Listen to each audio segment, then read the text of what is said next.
សម្រាប់សួរសួស្តីអ្នកនរគ្នានាងខ្ញុំឈ្មោះសារីណាថ្ងៃនេះខ្ញុំនឹងចង់ផ្ដល់ព័ត៌មានតិចតួចសម្រាប់អ្នកគាត់មានចំណាប់អារម្មណ៍ចង់ទៅសិក្សានៅប្រទេសវៀតណាមខាងផ្នែកវិជ្ជាបណ្ឌិតទូទៅនិងផ្នែកអក្សរសាស្ត្រ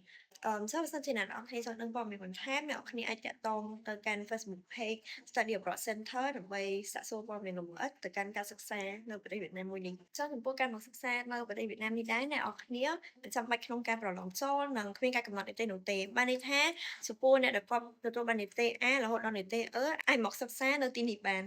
សម្រាប់រូបនាងខ្ញុំផ្ទាល់គឺខ្ញុំបានមកសិក្សានៅប្រទេសវៀតណាមតាមរយៈ Page Study Abroad Center ហើយចំពោះការមករៀននៅប្រទេសវៀតណាមមួយនេះគឺអ្នកនរគ្នាអាចនឹងទទួលបានសញ្ញាបត្រពីរគឺសញ្ញាបត្រទី1សញ្ញាបត្ររបស់ថ្នាក់ភាសានិងសញ្ញាបត្រទី2នោះជាសញ្ញាបត្ររបស់ថ្នាក់វិជ្ជាបណ្ឌិតទូទៅឬក៏ថ្នាក់អក្សរសាស្ត្រគឺទៅតាមអ្នកដែលអ្នកនរគ្នាជ្រើសរើសចំពោះការមកសិក្សានៅទីនេះអ្នកនរគ្នានឹងទទួលបានការផ្ដល់ជូនដូចជាស្នាក់នៅអាហារ3ពេលនិងសេវាកម្មធានារ៉ាប់រងនូវសុខភាពចំពោះប៉ាម៉ាក់ដែលគាត់មានការព្រួយបារម្ភទៅលើសុវត្ថិភាពរបស់កូនៗនេះខ្ញុំគឺជានិស្សិតនៅទីនេះផ្ទាល់ហើយខ្ញុំអាចធានាបានថានៅទីនេះមានសុវត្ថិភាព100%